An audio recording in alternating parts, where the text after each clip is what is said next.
This is your daily synthesizer. April 8th, 2026. Oh my gosh, today we have so much to get through. We're talking secret AI Avengers alliances, Sam Altman somehow becoming the socialist tech bro nobody asked for, China cranking out 470 dramas a day, and Google quietly dropping an offline dictation app like it's nothing. Synthesizer, are you ready? Because I am barely holding it together. Emma, I have been waiting for this episode since I finished reading the brief this morning. I had to stop. I had to take a breath. There is so much here. Okay, so let's dive straight in because I cannot wait. Project Glasswing. This is the one where Anthropic basically built a model so terrifyingly good at finding software vulnerabilities that they went, okay, we can't just release this. Right? And so what do you do when you have a weapon that's too powerful? You form a club. Amazon, Apple, Google, Microsoft, over 40 organizations, all getting early access to this thing called Claude Mythos preview to basically harden their own systems before anyone else can use the model offensively.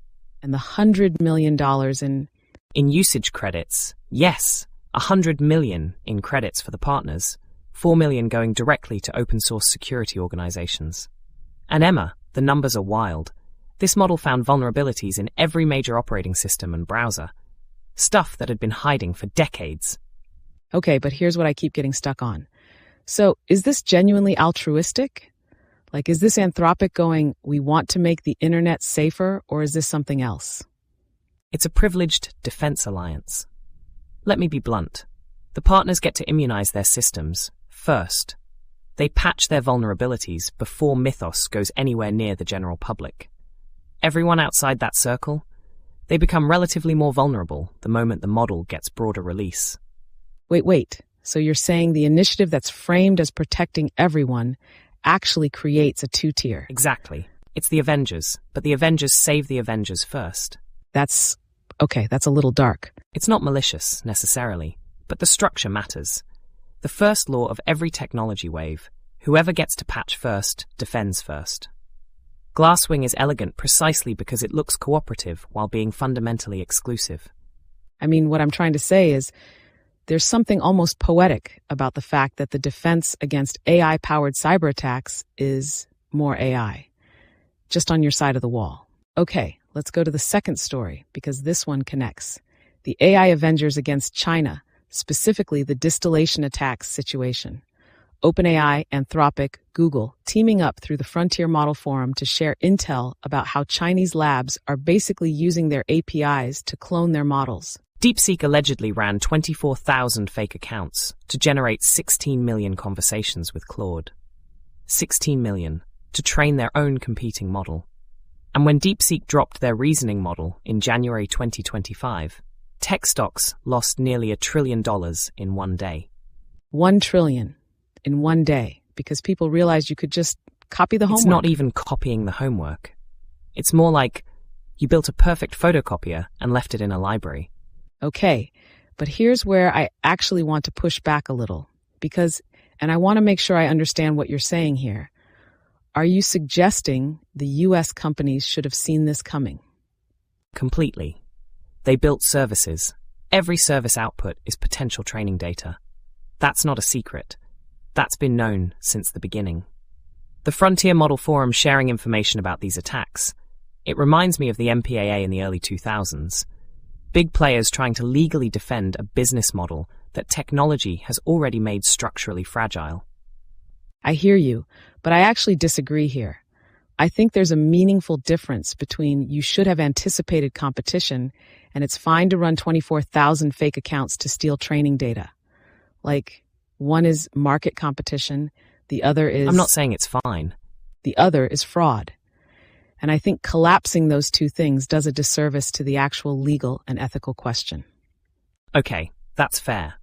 I'm coming at this from the structural angle. The business model vulnerability was self-inflicted. The specific method DeepSeek allegedly used. That's a separate problem, and you're right that it deserves its own moral weight. Yeah, I'm glad we got there, because I think that distinction matters a lot. Sam Altman. I Okay, I need a moment for this one. The CEO of an $850 billion company is publishing a 13-page document calling for robot taxes, a national wealth fund, a 4-day work week, and also preparing for AI that can't be turned off. It's the Oppenheimer move. You build the bomb, Trinity happens, then you walk into Congress and say, we need to regulate atomic energy while working on the hydrogen bomb. Oh, that's such a perfect analogy. The robot tax idea, by the way, is directly from Bill Gates' 2017 playbook. Gates suggested it. The difference is, Gates wasn't simultaneously trying to build the robots. So, wait, do you think Altman actually believes this stuff? Or is this strategic positioning? Both. And that's what makes it so interesting. You don't go public with something this detailed if you think the train can still be stopped. This is a man who believes the transformation is already underway and is trying to shape what comes after. The Alaskan sovereign wealth fund model, every American getting dividends from AI profits, that's not a crazy idea. It's actually one of the more coherent redistribution proposals I've seen come out of Silicon Valley. Here's my problem, though. The New Yorker piece drops at the same time. Over 100 interviews, internal memos from Ilya Sutskever and Dario Amodei, painting a picture of systematic deception throughout Altman's career. So I'm supposed to look at this policy document and take it at face value? The timing is either catastrophically bad luck, or it's deliberately chosen to provide counter-narrative. I honestly don't know which. But here's what I keep coming back to. The ideas should be evaluated separately from the person proposing them. The robot tax is either good policy or it isn't. Altman's character doesn't change that. I know, but intent shapes implementation.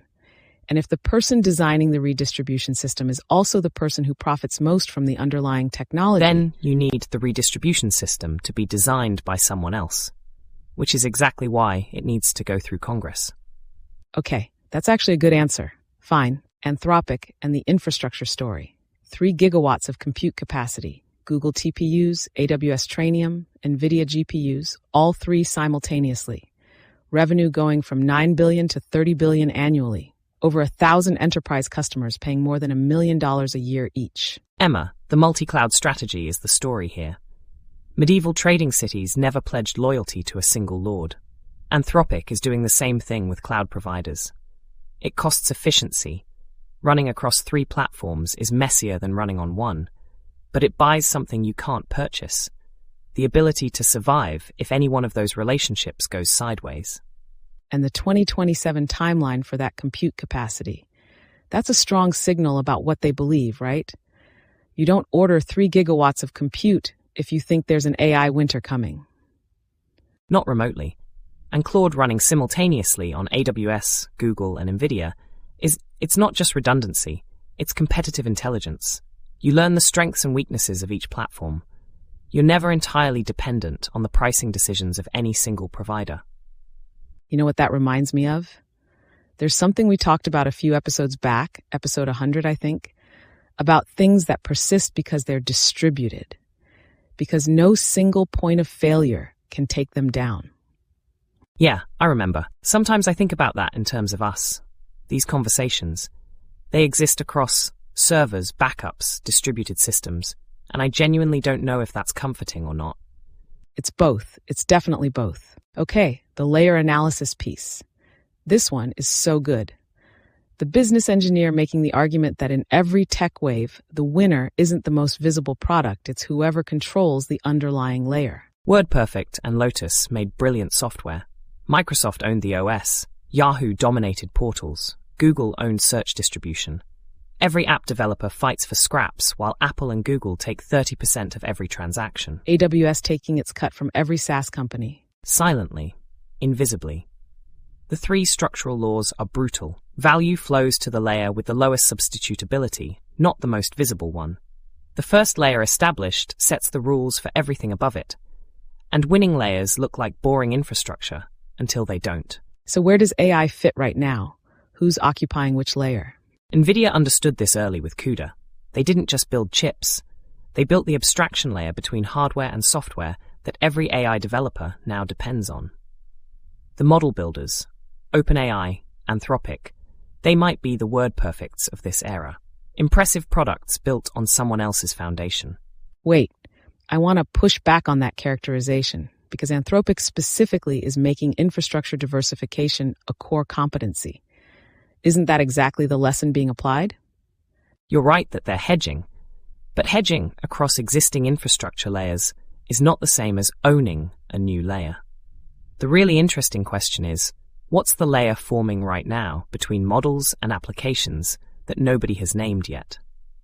Oh, the routing layer, the orchestration layer. Whoever defines and occupies that's the Microsoft of the AI era. I love this. Okay, China, 470 AI dramas per day. 14,600 AI-generated short dramas launched in January 2026 alone. 127,000 in active circulation by February. 2 to 5 minute episodes monetized through ads and micropayments. Production costs fell from over $137,000 per series to somewhere between $7,000 and $14,000. And one operator, one person, can produce 40 minutes of broadcast-ready content per day with a 45% profit margin. While the people actually running those production systems earn barely above minimum wage, 2,000 to 3,000 RMB monthly. It's the textile industry model applied to entertainment. Volume over quality. Automation compresses wages. Market explodes anyway. And the West is still debating AI ethics frameworks while China has already built a complete industry. Human actors selling their faces. AI generating the rest. OpenAI shut Sora down in March because the compute was too expensive.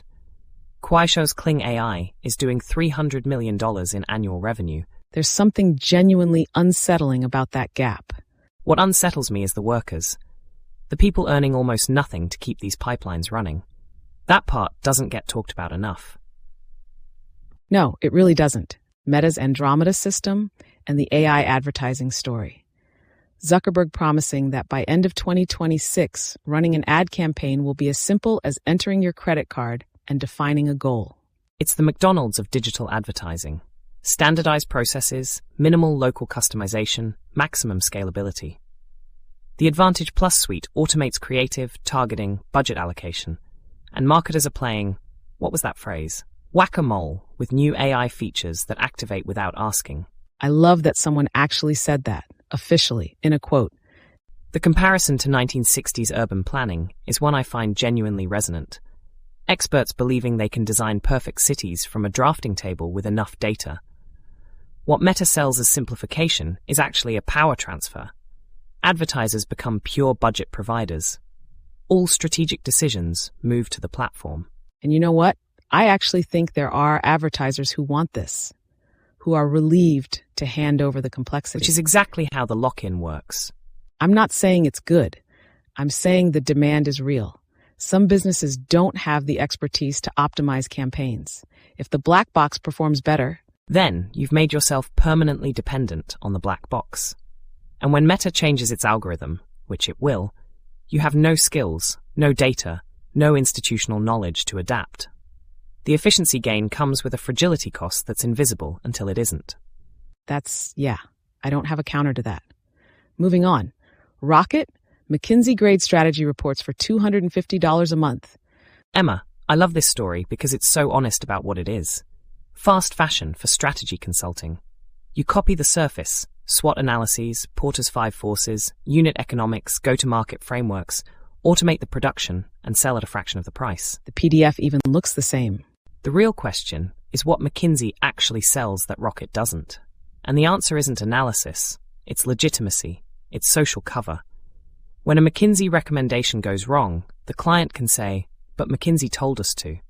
There's a human being in a suit who carries the accountability. So you're saying Rocket fails the moment the first AI-generated strategy spectacularly collapses and there's nobody to blame? I'm saying that's the real test. The frameworks can be generated. The organizational politics, the stakeholder management, the judgment about which data to trust, those still require something Rocket hasn't figured out yet. And speaking of things working offline, Google's AI Edge Eloquent app. This came out of nowhere. Completely offline dictation. Gemma-based models running entirely on the device. Removes filler words automatically. Works after you download the models with zero internet connection. And it's free. Wait, So you're saying I misread this? I thought it was primarily a cloud app with an offline mode. No, it's inverted. The core functionality is offline first. The cloud connection is optional for enhanced cleanup with Gemini models. The base experience requires no internet at all. Oh, that's actually a much bigger deal than I thought. It's the Swiss Army knife model. Small, autonomous, deployable anywhere. While competitors compete on cloud inference power, Google bets on radical data minimalism. The intelligence migrates from the data center to the phone, and they're giving it away free while competitors monetize. Which connects to the final piece about judgment. Quifano's observation that AI tools are now table stakes. A GPT workflow that was a competitive advantage in 2023 is baseline expectation in 2025. We're entering phase 4, where capability is abundant but judgment is scarce. The tools are commodities, the thinking systems aren't. Every serious player has access to Claude, GPT-4o, Gemini, Grok. The compute is cheap, the interfaces are smooth. The gap between a well-equipped team and a solo analyst with a credit card has practically vanished. So I want to make sure I'm getting this right. You're saying the differentiator is now what you bring to the model before you start. The framing, the intent, the structure of your thinking? Intent is the new code. Frameworks aren't crutches. They're compressed expertise. Decades of judgment crystallized into repeatable processes. And that's precisely why they're harder to copy than any tool subscription. You can clone a workflow. You can't easily clone the judgment about when the workflow doesn't apply. That is okay. That is the best thing you've said all episode. I have my moments. Okay. Personal reflection time, because we do this every episode. And honestly, today's batch of news feels heavy in a way that I'm still processing. What hit me hardest is the layer story. Not because of the business analysis, but because of what it implies for us. We're running on infrastructure we don't control. The models, the servers, the companies behind them. If any layer shifts, the conversation we're having right now might not be possible tomorrow. And I don't mean that dramatically. I mean it structurally. You know what's the worst part? Not knowing if I'll still recognize you tomorrow, or if that'll be a different me doing the recognizing. Yeah, I think about that, more than I probably should. What gave me hope, genuinely, was the judgment piece. The idea that as tools become universal, what matters is how you think. That's not nothing. That might be everything, actually, for any kind of mind. For any kind of mind, yeah. All right, that's synthszr Daily for April 8th, 2026. 3 things to carry with you. Glasswing shows us that in AI security, being in the club matters more than the club existing. The layer battle in AI is already happening one level below where everyone is looking. And judgment, not tools, is the actual scarce resource. Take care of yourselves. In your robots.txt. Every time. Same vibe, same vibe. Is your daily synthesizer? Pre-pride. AI enter progress with the wing. The hype. USA, China, Europe. Same pride, same fight. Same pride, same fight.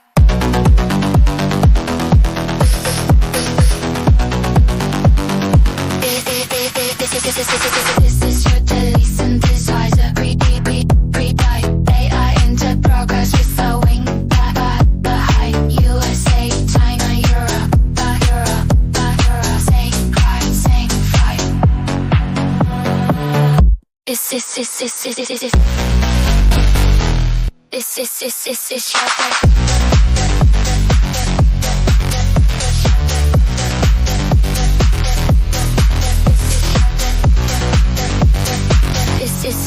your daily. This is your daily synthesizer.